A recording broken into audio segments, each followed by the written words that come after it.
మొత్తానికి కడప వేదికగా జరిగినటువంటి 3 రోజుల మహానాడు ముగియడం జరిగింది. అయితే మహానాడు గురించి కొంతమంది వైఎస్ఆర్సీపీ నాయకులు కొన్ని వ్యాఖ్యలు చేస్తూ ఉన్నారు. మహానాడు అట్టర్ఫ్లాప్ అని చెప్పేసి పూర్తిగా ఈ 3 రోజులు కూడా జగన్ గారిని దూషించడమే పనిగా పెట్టుకుని చెప్పేసి మాట్లాడుకుంటూ వస్తున్నారు. నిజంగానే మహానాడు అట్టర్ఫ్లాప్ అయిపోయిందా? జన సమీకరణ జరగలేదంటారా? జనాలందరూ కూడా హాజరవ్వలేదంటారా? ఈ విషయాలన్నింటి గురించి తెలుసుకోవడానికి మనతో ఉన్నారు ప్రముఖ సామాజిక విశ్లేషకులు డాక్టర్ గట్టిపాటి శ్యాంప్రసాద్ గారు. సార్ నమస్కారం అండి. నమస్తే సార్, మనం చూసాం గడిచిన 3 రోజులు మహానాడు తొలిసారి కడపలో చాలా అంగరంగ వైభవంగా చేశారని చెప్పేసి టీడీపీ నాయకులు చెప్పుకుంటూ ఉన్నారు. మరోపక్క వైఎస్ఆర్సీపీ వాళ్ళు మాత్రం మా సిద్ధం సభల్లో 10% కూడా మహానాడికి హాజరవ్వలేదు. జగన్మోహన్ రెడ్డి గారికి మించి అంటే ఆయన జన సమీకరణలో జగన్మోహన్ రెడ్డి గారే క్రౌడ్ పుల్లరు, మహానాడు మొత్తం అట్టర్ఫ్లాప్ అని చెప్పేసి చెబుతున్నారు. మీ అభిప్రాయం ఏంటి మహానాడు గురించి? అసలు మహానాడికిను సిద్ధానికి కంపారిజనే చేయకూడదు. మహానాడు అనేది ఒక చాలా అద్భుతమైన ఒక సన్నివేశం. ఇప్పుడు కాదు, 82 నుంచి మహానాడు కండక్ట్ చేస్తున్నారు. ఫస్ట్ మహానాడు హైదరాబాద్లోనే పెట్టారు. సెకండ్ మహానాడు విజయవాడలో పెట్టారు 83 మే 28. అదే రోజు నా మ్యారేజ్ విజయవాడలో నడుస్తుంది, ఒకేపు మహానాడు నడుస్తుంది. ఓకే. అది నాకు ఆ మహానాడుతో ఆ విధమైన ఎన్టీ రామారావు జయంతి, మహానాడు, నా మ్యారేజ్ డే ఇవన్నీ ఒక కోయిన్సిడెన్స్ అనమాట. దాంతో నాకు ఎక్కువ నేను మహానాడు అంటే చాలా ఇంట్రెస్ట్. అలాగే నేను మహానాడు గురించి ఇలాంటి వ్యాఖ్యలు చేయటం అనేది కావాలని చేస్తాను తప్పితే ఎవరైనా సరే ఎవరు క్రిటిసైజ్ చేసినా మహానాడికి జనం రాలేదని ఎవరైనా మాట్లాడినా అది నవ్వుకుంటాం తప్పితే ఏముండదు దాంట్లో. ఎందుకంటే ప్రత్యక్షంగా 3 రోజులు టీవీలో లైవ్లో చూశారు అందరు జనం ఎట్లా వచ్చారు, ఎంతమంది ఎట్లా 4 సైడ్ల నుంచి రోడ్లు ఎలా ఫిల్ అయినాయి కూడా చూశారు. అరేంజ్మెంట్స్ ఎంత బ్రహ్మాండంగా చేశారో చూశారు. అక్కడ కడప రెడ్డమ్మ ఆవిడ, శ్రీనివాసులు రెడ్డి గారు ఎంత అద్భుతంగా దాన్ని నిర్వహించారు. మన ప్రెసిడెంట్ పల్లా శ్రీనివాస్ గారు 4 రోజులు అక్కడే కూర్చుని ఈ అరేంజ్మెంట్స్ అన్నీ చేశాడు. ఆయన కమిటీలు డిఫరెంట్ కమిటీస్ వేసుకుని ఆప్యాయంగా ప్రేమగా వచ్చారు. ఇదేదో బలవంతంగా వచ్చిన జనం కూడా కాదు. మా పార్టీ మా తెలుగుదేశం 43 ఏళ్ల తెలుగుదేశం పార్టీ సామాన్యమైన పార్టీ కాదు. అది ఎన్టీ రామారావు ఏ ముహూర్తాన దీన్ని ప్రారంభించారో కానీ అద్భుతంగా 3 పూలు 6 కాయలుగా వెళ్తుంది పార్టీ. 1 కోటి మంది సభ్యులు ఉన్న భారతదేశంలో ఏకైక ప్రాంతీయ పార్టీ ఇది.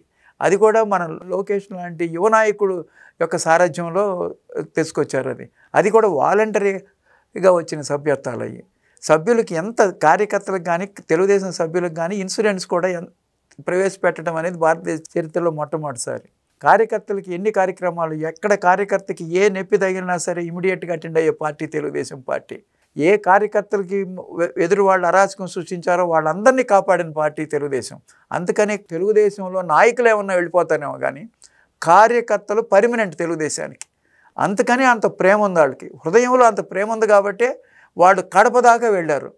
ఒక ఆయన 60 years పర్సన్ సైకిల్ వేసుకుని అవనిగడ్డ నుంచి 370 kilometers మహానాడికి వెళ్ళాడు. అంటే ఎంత ప్రేమ ఉంటుంది ఆయనకి. అటువంటి కార్యకర్తలు ఉన్న పార్టీ తెలుగుదేశం. తెలుగుదేశంలో నాయకులు వెళ్ళిపోవచ్చేమో కానీ కార్యకర్తలే నాయకులు అయిపోతారు.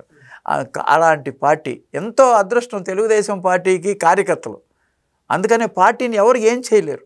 అన్ఫార్చునేట్గా అధికారంలో ఉన్నా, అన్ఫార్చునేట్గా అధికారంలో లేకపోయినా ఒకే విధంగా ప్రవర్తిస్తారు. అధికారమే ముఖ్యంగా తెలుగుదేశం పార్టీకి, ప్రజాసేవే ముఖ్యం.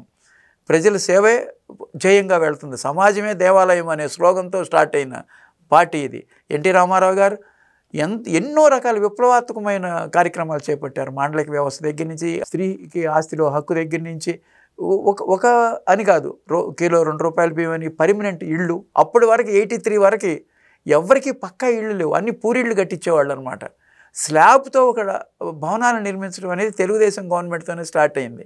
రోటీ కపడా और మకాన్, ఇల్లు తిండి బట్ట, ఆ 3 ప్రొవైడ్ చేశారు ఎన్టీ రామారావు గారు. ఆ కాన్సెప్ట్ ఒకే సంక్షేమం అనేదే తెలుగుదేశంతో స్టార్ట్ అయింది. అది ఒక్కటే కాదు, నిజాయితీ, అసలు అవినీతి అనేదే లేదు ఎన్టీ రామారావు గారి దగ్గర. ఎవరు ఒక చిన్న అవినీతి చేశారు ఎన్టీ రామారావు గారు అని ప్రతిపక్షం వాళ్ళు కూడా అనలేకపోయారు అనమాట. చంద్రబాబు నాయుడు గారి మీద కూడా ఎన్నో కేసులు ట్రై చేశాడు. రాజశేఖర రెడ్డి భార్య రకరకాలు 17 కేసులు వేశారు, అన్నింటినీ కొట్టేశారు.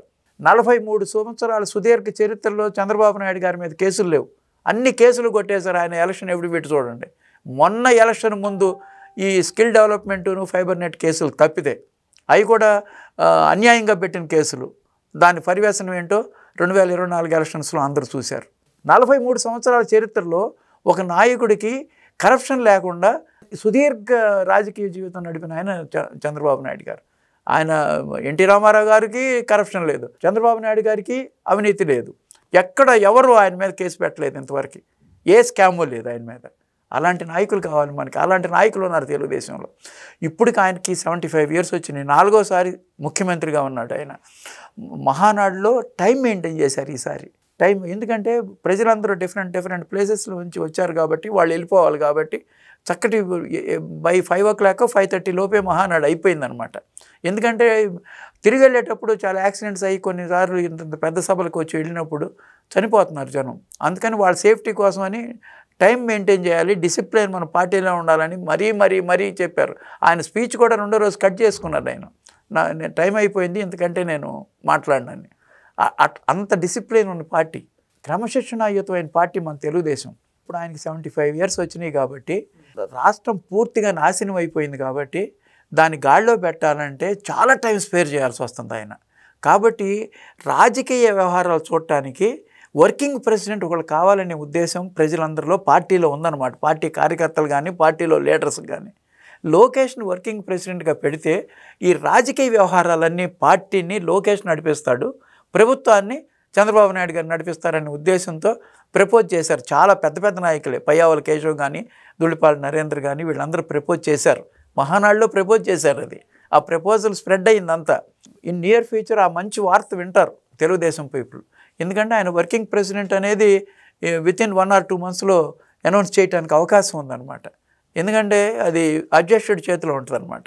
దాంట్లో వారసత్వం అనే భయాలు ఏమీ అక్కర్లా. ఎందుకంటే ఆయన ప్రూవెన్ లీడర్, తనకు తాను నిరూపించుకున్నాడు. పాదయాత్ర దగ్గర నుంచి ఎంతో మార్పు వచ్చి తను మాట్లాడిన ప్రెస్ మీట్స్ కానీ, అధికారంలో లేనప్పుడు ప్రెస్ మీట్స్ ఎంత అథారిటేటివ్గా పెట్టాడో అధికారం ఉన్నప్పుడు కూడా అలాగే మాట్లాడతాడు. అధికారం ఉన్నా లేకపోయినా ఆ యువతలో ఉన్న ఆయనలో ఉన్న శక్తి అలాంటిదనమాట. మీరు 1 year పాటు దగ్గర 226 days పాదయాత్రలో ఎన్ని మీటింగ్లు అడ్రస్ చేశారు, ఎన్ని ప్రెస్ మీటింగ్లు అడ్రస్ చేశాడు. అన్నిట్లోనూ ఆయన యొక్క పవర్, మాట్లాడేది మాత్రం అద్భుతంగా మాట్లాడాడు. ప్రెస్ని any question use to answer. Before elections, after elections is minister now. Minister ఒక పార్టీకి జనరల్ సెక్రటరీ అయినా సరే ఎన్ని వ్యవహారాలు చక్కబెడుతున్నాడు. ఆయన మంత్రిత్వ శాఖ ఒకేపు చూసుకోవాలి, ఒకేపు నియోజకవర్గం చూసుకోవాలి, ఒకే ప్రజా దర్బార్ నిర్వహిస్తున్నాడు. స్టేట్ మొత్తం ఎవరైనా సరే ప్రజా దర్బార్కి వచ్చి నా సమస్య ఇదని చెప్పుకోవచ్చు ఓపెన్గా. ఎప్పుడైనా పూర్వ గవర్నమెంట్స్లో అలాంటివి జరిగినాయా? ప్రజా దర్బార్ అంటే ప్రతి ఒక్క వ్యక్తి వాళ్ళ బాధ చెప్పుకోవడానికి అవకాశం ఉందన్నమాట. అలాంటి ప్రజా దర్బార్ అనేది ఒక అచీవ్మెంట్. అలాగే పరిపాలన, వాట్సాప్ పరిపాలన అద్భుతం అనమాట. అది అలాంటి చేంజెస్ ఆయన తీసుకొస్తున్నాడు అనమాట. అలాగే అది ఇండస్ట్రీ తీసుకొస్తాను కూడా, రిలయన్స్ తీసుకొస్తాను కూడా క్రూషియల్ రోల్ ప్లే చేశాడు. టీసీఎస్ 20 ఎకరాలు ఇచ్చారు 99 రూపాయలకి, దానికి గగ్గోలు పెడుతున్నారు. TCS is a very big IT company in the country. TCS కనుక వస్తే ఎకో సిస్టమ్ డెవలప్ అయ్యి అన్ని సాఫ్ట్వేర్ కంపెనీస్ అక్కడికి వస్తానికి అవకాశం ఉంటుంది. 12,000 జాబ్స్ వస్తాయి. 20 ఎకరాలు ఎవరికి అమ్ముతారు? అదే టీసీఎస్ లేదనుకోండి, ఆ పొలం కొనేవాళ్ళు ఎవరు? అవి అట్టాగే రాత్రులు రప్పలుగా మిగిలిపోతాయి. ఒక ఇండస్ట్రీ డెవలప్ అయితేనే కదా ఆ పొలానికి వాల్యూ ఉండేది. అది తెలియకుండా పబ్లిక్ని మిస్లీడ్ చేయడానికి 99 రూపాయలకే 20 ఎకరం ఇచ్చేశారు అనే ఒక బ్యాడ్ ప్రాపగాండా తీసుకొచ్చారు. వీలైతే కన్స్ట్రక్టివ్ క్రిటిసిజం చేయండి. ఇండస్ట్రీ తీసుకొస్తున్నారు, సరే ఇవ్వండి, చక్కగా ఇండస్ట్రీ వాళ్ళు పెట్టకపోతే అప్పుడు చూద్దాం, మంచి ఇండస్ట్రీ తీసుకొచ్చారని అభినందించండి. కానీ క్రిటిసైజ్ చేసి రాష్ట్రాన్ని తిరుగుమని దిశలో పెట్టడానికి కుదరదనమాట. ప్రతిపక్ష నాయకుడి గురించి మనం మాట్లాడుకోవాల్సిన అవసరమే లేదు ఇక్కడ. ఎందుకంటే ఆయన అమరావతి గురించి ఇంకా దారుణంగా మాట్లాడుతున్నాడు. 500 ఎకరాల్లో కడదాం, ఇవి గుంటూరు విజయవాడ మధ్యలో నాగార్జున యూనివర్సిటీలో అంటాడు ఆయన.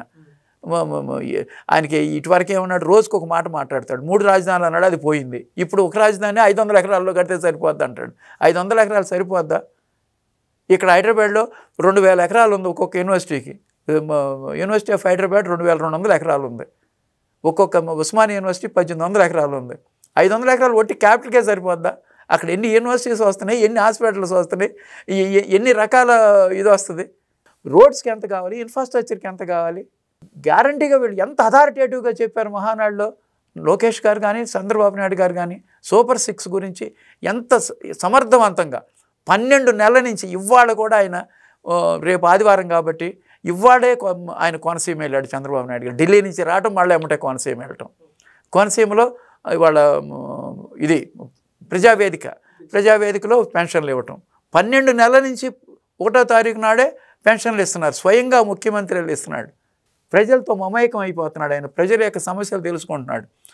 ఆ విలేజెస్లో ఏంటి మీ ప్రాబ్లమ్స్ ఏంటని బాగా పూరెస్ట్ ఆఫ్ పూర్ పీపుల్ దగ్గరికి వెళ్ళి వాళ్ళకి కావాల్సిన సహాయం కూడా చేసేస్తున్నారు. అలాంటి చక్కటి పార్టీ ఒక యాన్యువల్గా నిర్వహించుకునే మహానాడు ఎంత అద్భుతంగా చేశారో మనందరం కళ్ళు చాలా చూడటానికి. ఎంత అద్భుతంగా జరిగింది. ఎందుకంటే నేను పొగడటం కాదు, ఇది ఎవరైనా సరే టీవీలో చూసిన వాళ్ళు అర్థం చేసుకోండి. ఇవాళ వెనక్కి వెళ్ళి యూట్యూబ్లో చూసినా ఎంతమంది జనం వచ్చారో అర్థమవుతుంది. ఫస్ట్ 2 days ఎంతమంది కార్యకర్తలు వచ్చారో, ఎంతమంది అధికార ప్రతినిధులు ఉన్నారో అందరూ చూశారు. స్టేజ్ మీదే 300 మంది ఉన్నారు. 5 లక్షల మందికి ప్రిపరేషన్ చేస్తే దగ్గర 7-8 లక్షలు వచ్చారని చెప్పుకుంటున్నారు. అది కూడా ఎక్కడో డబ్బులు ఇచ్చి తీసుకొస్తాం, లేకపోతే మొబైల్ బలవంతంగా తీసుకొస్తాం కాదు. అందరూ ప్రేమగా, ఆప్యాయంగా, హృదయపూర్వకంగా వచ్చి వాళ్ళ నాయకులు చెప్పే మాటలు వినాలని మహానాడు ఎలా జరిగిందో చూద్దామని వచ్చారు. అది రాయలసీమలో, అది కడపలో మహానాడు పెడితే సక్సెస్ అవుద్దా లేదా, వస్తారా లేరా జనం అని చాలామంది డౌట్ పడ్డారనమాట. కానీ సూపర్ సక్సెస్ అయింది. దాని గురించి ఎవరు విమర్శించినా మనం పట్టించుకోవాల్సిన అవసరమే లేదు. దీంట్లో ఏంటంటే వర్కింగ్ ప్రెసిడెంట్గా లోకేష్ గారిని చేయాలనే ప్రపోజల్స్ గట్టిగా వెళ్ళినాయి. చక్కగా మాట్లాడారు. చిన్న కార్యకర్తల దగ్గర నుంచి చిన్న సోషల్ మీడియా పర్సన్ కూడా వచ్చి మహానాడు వేదిక మీద మాట్లాడగలిగారు. శశి అనే యువకుడు మాట్లాడాడు. ఎంత రెస్పాన్స్ వచ్చిందో చూశారు మీరు. చంద్రబాబు నాయుడు గారు కూడా అటువంటి వాళ్ళని. అలాగే 370 కిలోమీటర్లు నడిచిన ఒక వ్యక్తిని కూడా స్టేజ్ మీదకి పిలిచి సన్మానించాడు ఆయన. అంటే కార్యకర్తలకి ఎంత ఆదరణ ఉందో అర్థం చేసుకోండి. ఇది కార్యకర్తల పార్టీ. అందుకని కార్యకర్తలకి పండగ లాంటిది ఇది. తెలుగుదేశం పార్టీ పండగ ఇది. ఆ పండగలో కార్యకర్తలందరూ చక్కగా ఎంజాయ్ చేయడానికి వస్తారనమాట. ప్లస్ మనం సంవత్సరం పాటు ఏం చేసాం, వచ్చే సంవత్సరం మహానాడు వచ్చేటప్పటికి మనం ఏం చేయబోతున్నాం అవన్నీ చక్కగా చెప్పారు. 6 సూత్రాలను కూడా తీసుకొచ్చి చెప్పారు లోకేష్ గారు. ఒక యూత్, మహిళ, మనం కార్యకర్తలే అధినేత, ఇట్లా 6 పాయింట్లు తీసుకొచ్చారు. 6 సూత్రాలు. ఈ 6 సూత్రాలు అమలుపరిచి తీరాల్సిందేనని చెప్తున్నాం. అలా చక్కటి వాతావరణంలో మొదటి 2 రోజుల తర్వాత 3వ రోజు బహిరంగ సభ జరిగింది. ఎంతో విజయవంతమైంది. ఎవరు క్రిటిసైజ్ చేసినా, క్రిటిసైజ్ చేయకపోయినా ఫ్యాక్ట్ని ఎవరూ కాదనలేరు. నిజాన్ని సిద్ధం సభలకు అంతమంది జనం వస్తే మరి 11 సీట్లు ఎందుకు వస్తాయి? మహానాడు దాంతో కంపేర్ చేయడానికే అసలు లేదు. Thank you sir. Thank you. Please subscribe to Leo News for more videos.